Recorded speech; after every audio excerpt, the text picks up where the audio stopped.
नमस्कार विद्यार्थी मित्रांनो, भगीरथ अकॅडमीच्या माध्यमातून आजच्या या सेशनमध्ये मी डॉक्टर शैलेश कोळेकर तुम्हा मित्रांचं मनापासून स्वागत करतो. आज आपण एक सोपा पण अत्यंत महत्त्वाचा असा टॉपिक डिस्कस करणार आहोत आणि तो टॉपिक म्हणजे भारताचे विविध टप्प्यांमध्ये होऊन गेलेले गव्हर्नर, गव्हर्नर जनरल्स आणि व्हाईसरॉयज.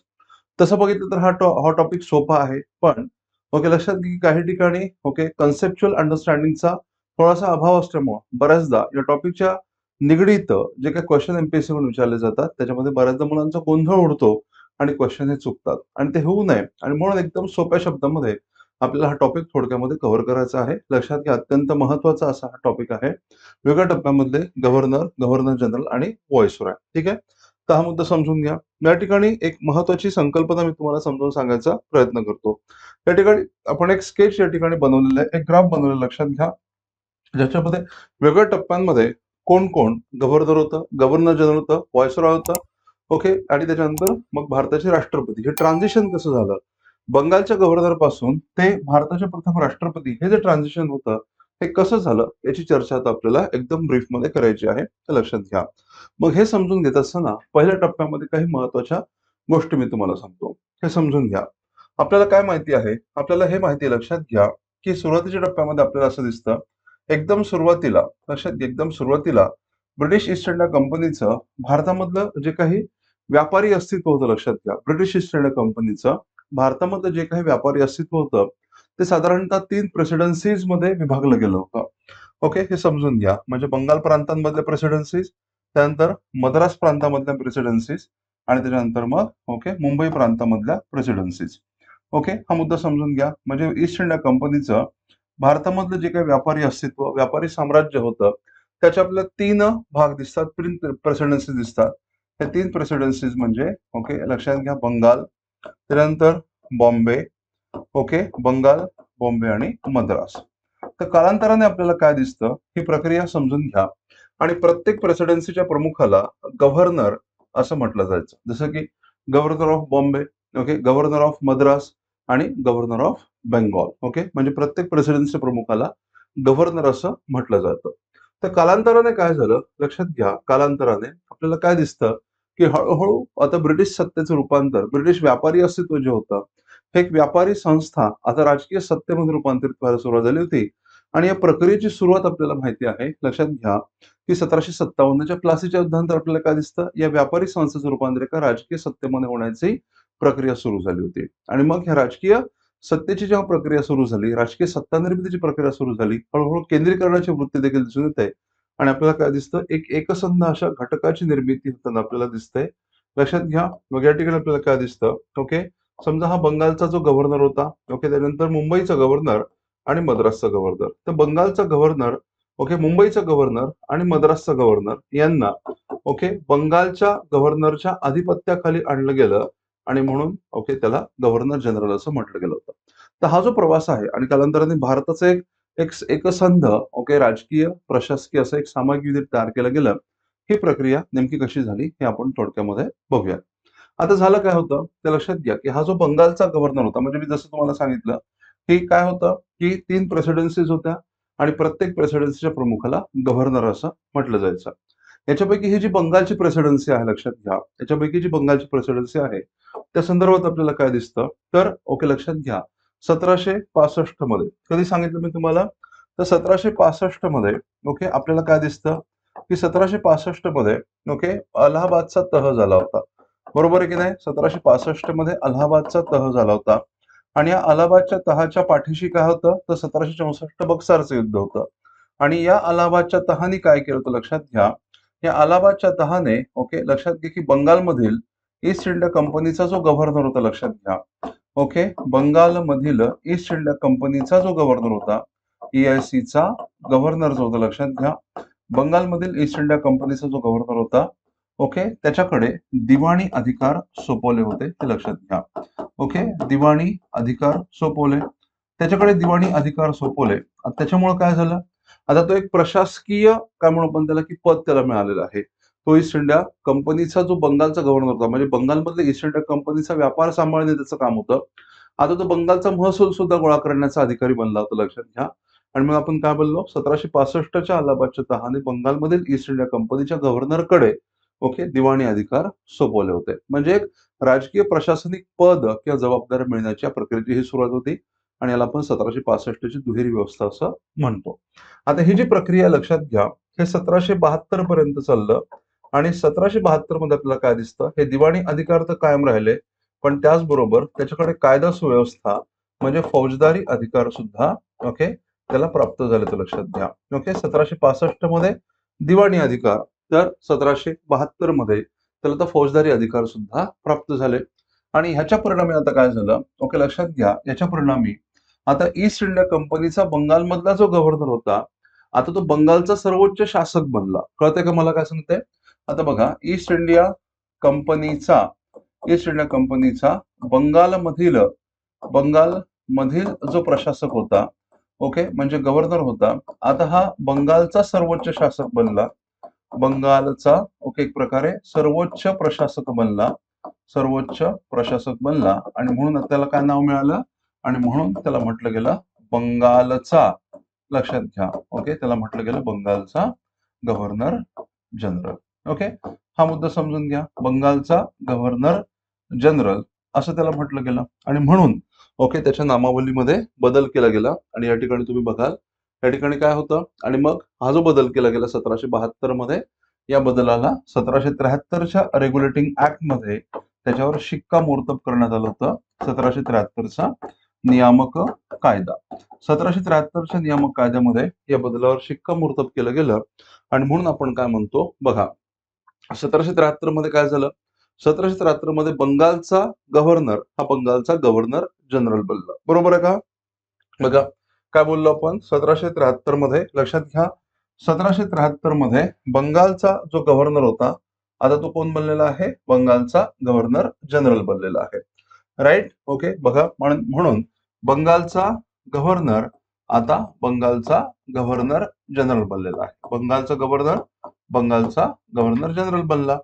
बंगालचा शेवटचा गव्हर्नर कोण होता, बंगालचा शेवटचा गव्हर्नर होता वॉरेन हेस्टिंग्स. आणि 1773 मध्ये त्याचंच नामाभिधान आता काय केलं, त्याचं पद आता काय केलेलं आहे, बंगालचा गव्हर्नर जनरल. आणि म्हणून बंगालचा शेवटचा गव्हर्नर हा वॉरेन हेस्टिंग्स आहे आणि हाच वॉरेन हेस्टिंग्स आता बंगालचा पहिला गव्हर्नर जनरल बनलेला आहे, हे लक्षात घ्या.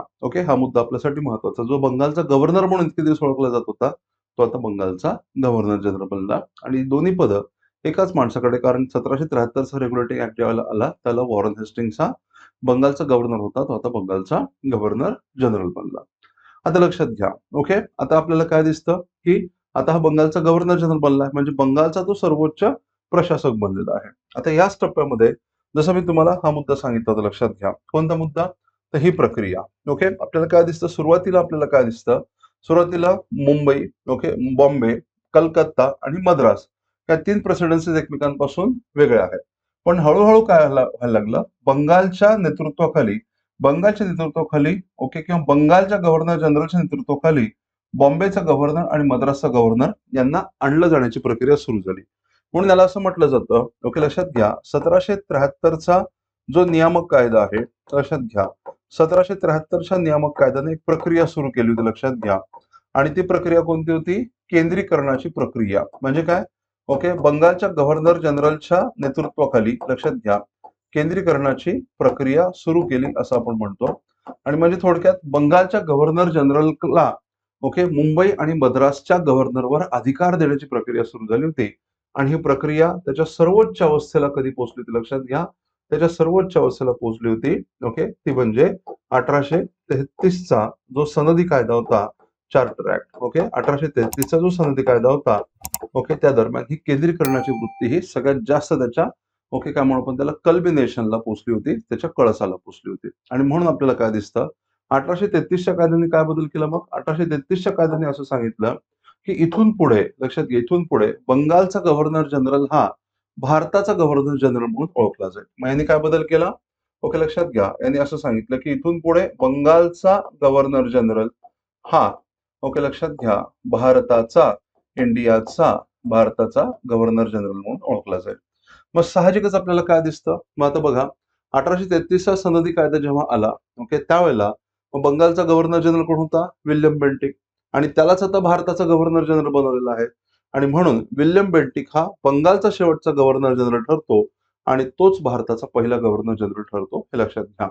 हा मुद्दा आपल्यासाठी महत्वाचा आहे. विल्यम बेंटिक हा बंगालचा शेवटचा गव्हर्नर, तर भारताचा तो प्रथम गव्हर्नर जनरल बनतो, कारण त्याच्या नामाभिधानामध्ये, त्याच्या पदवीमध्ये या ठिकाणी 1833चा सनदी कायदा अशा प्रकारचा बदल करतो, हे समजून घ्या.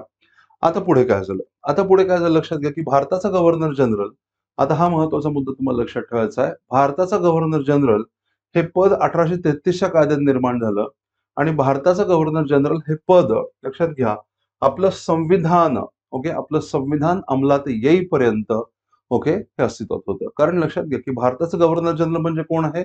भारताचा गव्हर्नर जनरल म्हणजे तो प्रशासक आहे भारताचा, लक्षात घ्या. आणि भारताचा प्रशासक, भारताचा प्रमुख आहे, तो भारताचा प्रशासकीय प्रमुख या नात्याने भारताचा गव्हर्नर जनरल हे पद निर्माण केलेलं आहे. आणि याचा जर विचार केला तर लक्षात घ्या, की भारताचा गव्हर्नर जनरल हे पद जे 1833 मध्ये निर्माण झालं ते 1950 पर्यंत, म्हणजे भारताची घटना ही अस्तित्वात येईपर्यंत अस्तित्वात होतं. आणि म्हणून भारताचे प्रथम गव्हर्नर जनरल आहेत विल्यम बेंटिक आणि भारताचे शेवटचे गव्हर्नर जनरल आहेत, ओके, राजगोपालाचारी. इथे समजून घ्या, भारताचे शेवटचे गव्हर्नर जनरल राजगोपालाचारी, आणि त्याच्यानंतर आपली घटना अस्तित्वात आली आणि मग राष्ट्रपती हे पद निर्माण झालं आणि मग गव्हर्नर जनरलचं ट्रान्झिशन हे राष्ट्रपतीमध्ये झालं होतं. हा मुद्दा समजून घ्या. सो भारताचे प्रथम गव्हर्नर जनरल असं जर कोणी विचारलं तर उत्तर असेल, लक्षात घ्या, बेंटिक. आणि भारताचे शेवटचे गव्हर्नर जनरल असं जर विचारलं तर उत्तर असेल राजगोपालाचारी. ओके, हे समजून घ्या. पण आता आपल्याला काय माहिती या ठिकाणी, आता इथे तुम्ही मुद्दे समजून घेतले पाहिजेत. ज्या दिवशी भारताला स्वातंत्र्य मिळालं, ओके, त्या दिवशी आपल्याला काय दिसतं, की आता वाटल्यास आपण हा व्हॉइसरायचा मुद्दा पहिल्यांदा कंप्लीट करू आणि मग पुन्हा या मुद्द्याकडे मी परत येतो. तर इथं पहिल्यांदा हे लक्षात घ्यायचं, भारताचा प्रथम गव्हर्नर जनरल बेंटिक आणि भारताचे शेवटचे गव्हर्नर जनरल राजगोपालाचारी. आणि त्याच्यानंतर लक्षात घ्या, की राष्ट्रपतीचं पद निर्माण झालं आणि आपल्याला माहिती आहे डॉक्टर राजेंद्र प्रसाद हे भारताचे प्रथम राष्ट्रपती होते. ओके, हे समजून घ्या. त्याच्यानंतर आता इथं एक महत्वाचा बदल झाला, तर 1857चा उठाव झाला, लक्षात घ्या. पुढे काय झालं, ओके, लक्षात घ्या, 1857चा उठाव झाला आणि 1857च्या उठावानंतर आपल्याला काय माहिती आहे, की 1857च्या उठावानंतर, ओके, लक्षात घ्या, कंपनीची जी सत्ता होती, लक्षात घ्या, कंपनीची सत्ता 1857च्या उठावानंतर कंपनीची सत्ता संपुष्टात आली आणि त्याऐवजी आपल्याला काय दिसतं, क्राऊनची, म्हणजे ब्रिटिश राजघराण्याची सत्ता ही सुरू झालेली आहे. क्राऊनची सत्ता सुरू झाली. मग आता लक्षात घ्या, की हा जो भारताचा प्रशासक आहे, आता भारताचा प्रशासक जो भारताचा गव्हर्नर जनरल म्हणून काम करत होता, इतके दिवस तो कंपनीचा प्रतिनिधी म्हणून काम करतोय. आता इथून पुढे तो ब्रिटिश राजाचा किंवा राणीचा प्रतिनिधी म्हणून काम करतोय आणि म्हणून तो एकाच वेळेला आता भारताचा प्रशासक म्हणजे गव्हर्नर जनरल सुद्धा आहे आणि तो राजाचा किंवा राणीचा प्रतिनिधी असल्यामुळे तो व्हाईसरॉय सुद्धा आहे, लक्षात घ्या. आणि म्हणून आपण काय म्हणतो, या ठिकाणी भारताचा गव्हर्नर जनरल हे पद नष्ट नाही झालं, उलट त्याला एक ऍडिशनल पद येऊन चिटकलं, ऍडिशनल नाव येऊन चिटकलं आणि ते म्हणजे व्हाईसरॉय. ओके, मग समजून घ्या, व्हाईसरॉय हे पद 1858च्या आधी नव्हतं. ओके, व्हाईसरॉय हे पद 1858 पर्यंत, 1858 मध्ये हे इंट्रोड्यूस झालं होतं. म्हणून आपल्याला काय दिसतं, 1858 मध्ये व्हाईसरॉय हे पद निर्माण केलं आणि मग 1858 मध्ये तत्कालीन भारताचा गव्हर्नर जनरल कोण होता, लॉर्ड कॅनिंग. म्हणून लक्षात घ्या, 1858 मध्ये, ओके, भारताचा गव्हर्नर जनरल असणारा लॉर्ड कॅनिंग हा भारताचा प्रथम व्हाईसरॉय बनलेला आहे, हे लक्षात घ्या. म्हणून भारताचा प्रथम व्हाईसरॉय लॉर्ड कॅनिंग 1858. ओके, हे समजून घ्या. मग आता ब्रिटिशांची सत्ता भारतामध्ये कधीपर्यंत चालली होती, तर ब्रिटिशांची सत्ता भारतामध्ये 1947 पर्यंत चालली, बरोबर आहे की नाही. आणि 1947 मध्ये ब्रिटिशांची सत्ता संपुष्टात आली, म्हणजे क्राऊनची, ज्याला आपण राजमुकुट म्हणू किंवा राजा किंवा राणी म्हणू, राजा किंवा राणीची सत्ता संपुष्टात आली. म्हणजे जो भारताचा प्रशासकीय प्रमुख होता, गव्हर्नर जनरल, तो आता इथून पुढे राजाचा किंवा राणीचा प्रतिनिधी म्हणून काम करणार नाही आणि म्हणून साहजिकच व्हाईसरॉय हे पद रद्द होणार की नाही. मग एक्झॅक्टली तेच झालं. 1947 मध्ये व्हाईसरॉय हे पद रद्द झालं आणि म्हणून भारताचे शेवटचे व्हाईसरॉय कोण आहेत, ओके, तत्कालीन भारताचे governor general Lord Mountbatten. Okay, हा मुद्दा समजून घ्या. म्हणून लॉर्ड माउंटबॅटन हे भारताचे शेवटचे व्हाईसरॉय, लॉर्ड कॅनिंग हे भारताचे पहिले व्हाईसरॉय, हे समजून घ्यायचं. ओके, पण आता आपल्याला काय दिसतं, की व्हाईसरॉय हे पद जरी नष्ट झाले तरी भारताचं प्रशासक हे पद थोडीच नष्ट होणार आहे आणि म्हणून, ओके, व्हाईसरॉय म्हणून त्यांनी काम करणं जरी थांबवलं असलं तरी ते गव्हर्नर जनरल म्हणून कायम राहिले माउंटबॅटन. आणि म्हणून आपल्याला काय दिसतं, की स्वतंत्र भारताचे, लक्षात घ्या, स्वतंत्र भारताचे पहिले गव्हर्नर जनरल हे माउंटबॅटन होते आणि माउंटबॅटन यांच्यानंतर गव्हर्नर जनरल पदाचं जी जबाबदारी होती ती राजगोपालाचारी यांच्याकडे सोपवली आणि म्हणूनच भारताचे शेवटचे ब्रिटिश गव्हर्नर जनरल हे माउंटबॅटन बनले. काळजीपूर्वक ऐका, स्वातंत्र्यानंतर भारताचे पहिले गव्हर्नर जनरल माउंटबॅटन आणि शेवटचे ब्रिटिश गव्हर्नर जनरल माउंटबॅटन 1948 पर्यंत. आणि 1948 मध्ये माउंटबॅटन हे निवृत्त झाले आणि त्याच्यानंतर ती जबाबदारी राजगोपालाचारीकडे सोपवली. तर त्याच्यामुळे चक्रवर्ती राजगोपालाचारी हे भारताचे प्रथम भारतीय असे गव्हर्नर जनरल होते, हे लक्षात घ्या. हे सगळे मुद्दे आपल्यासाठी महत्वाचे आहे. सो भारतीय व्यक्ती पहिल्यांदा भारताचे गव्हर्नर जनरल कधी बनले? 1948 मध्ये चक्रवर्ती राजगोपालाचारी आणि 1950 पर्यंत त्यांनी ते पद सांभाळलं आणि त्यानंतर मग आपली घटना लागू झाली. गव्हर्नर जनरल पद नष्ट झालं आणि त्याच्या परिणामी भारताचे राष्ट्रपती हे पद आलं आणि 1950 मध्ये डॉक्टर राजेंद्र प्रसाद हे आपले राष्ट्रपती बनले. ठीक आहे. मग आता एकदा ब्रीफ मध्ये या सगळ्या गोष्टींचं मी रिव्हिजन करतो आणि मग आपण कन्क्लूड करूया. बघा, इथं समजून घ्या. आपल्याला काय दिसतं? 1773चा जो नियामक कायदा होता त्यांनी काय केलं? बंगालच्या गव्हर्नर जनरलला बंगालचा गव्हर्नर जनरल असं पद दिलं आणि म्हणून वॉरन हेस्टिंग्स हा बंगालचा शेवटचा गव्हर्नर होता आणि बंगालचा तो प्रथम गव्हर्नर जनरल होता. 1833च्या सनदी कायद्यानं लक्षात घ्या, बंगालच्या गव्हर्नर जनरलला भारताचा गव्हर्नर जनरल बनवलं आणि म्हणून विल्यम बेंटिक हा बंगालचा शेवटचा गव्हर्नर जनरल होता आणि तो भारताचा प्रथम गव्हर्नर जनरल बनला होता. 1858च्या लक्षात घ्या, 1858च्या ऍक्ट ऑफ गुड गव्हर्नन्स आपण ज्याला म्हणतो, राणीचा जाहीरनामा आपण ज्याला म्हणतो, त्यांनी व्हॉइसरॉय ही पदवी भारताच्या गव्हर्नर जनरलला दिली आणि जोपर्यंत ब्रिटिश काळ होता तोपर्यंत 1858 पासून ते 1947 पर्यंत व्हॉइसरॉय हे पद अस्तित्वात होतं आणि म्हणून 1858 साली भारताचा प्रथम व्हॉइसरॉय बनला लॉर्ड कॅनिंग. 1947 मध्ये जेव्हा ब्रिटिशांची सत्ता संपुष्टात आली तेव्हा व्हॉइसरॉय हे पद सुद्धा संपुष्टात आलं आणि म्हणून भारताचे शेवटचे व्हॉइसरॉय आहेत लॉर्ड माउंटबॅटन. ठीक आहे. पण व्हॉइसरॉय हे पद संपुष्टात जरी आलं असलं तरी सुद्धा गव्हर्नर जनरल हे पद कायम होतं आणि म्हणून स्वतंत्र भारताचे पहिले गव्हर्नर जनरल माउंटबॅटन आणि माउंटबॅटन हे भारताचे शेवटचे ब्रिटिश गव्हर्नर जनरल होते 1948 पर्यंत. 1948 मध्ये चक्रवर्ती राजगोपालाचारी यांच्याकडे गव्हर्नर जनरल पद सोपवलं गेलं आणि म्हणून भारताचे प्रथम भारतीय गव्हर्नर जनरल चक्रवर्ती राजगोपालाचारी आणि 1950 पर्यंत त्यांनी हे पद सांभाळलं. तर भारताचे शेवटचे गव्हर्नर जनरल राजगोपालाचारी आणि त्यानंतर या पदाची आपली घटना लागू झाली आणि घटनेने राष्ट्रपती हे पद निर्माण केलं. सो भारताचे प्रथम राष्ट्रपती डॉक्टर राजेंद्र प्रसाद. तर होपफुली लक्षात घ्या, हा एक अत्यंत इंटरेस्टिंग अशा प्रकारचा महत्वाचा टॉपिक आहे. तुलनेने वाटतो सोपा आहे पण मुलांचा प्रचंड गोंधळ उडतो, लक्षात घ्या. आणि म्हणून या छोट्याशा पण इफेक्टिव्ह अशा प्रभावी स्केचच्या माध्यमातून मी तुम्हाला हा टॉपिक समजावून सांगायचा प्रयत्न केलेला आहे. होपफुली आपला हा जो उपक्रम आहे लक्षात घ्या तो तुम्हाला उपयुक्त निश्चितपणे ठरत असेल. तर आपल्या या सेशन बद्दल डेफिनेटली तुमच्या कॉमेंट्स तुम्ही त्या ठिकाणी शेअर करू शकता आणि हा जो व्हिडिओ आहे तो तुमच्या मित्रांमध्ये शेअर करा आणि अधिकाधिक मुलांना त्याचा लाभ घेता येईल यासाठी आपण प्रयत्न. Thank you very much. Have a good day. All the best for your preparation. Bye.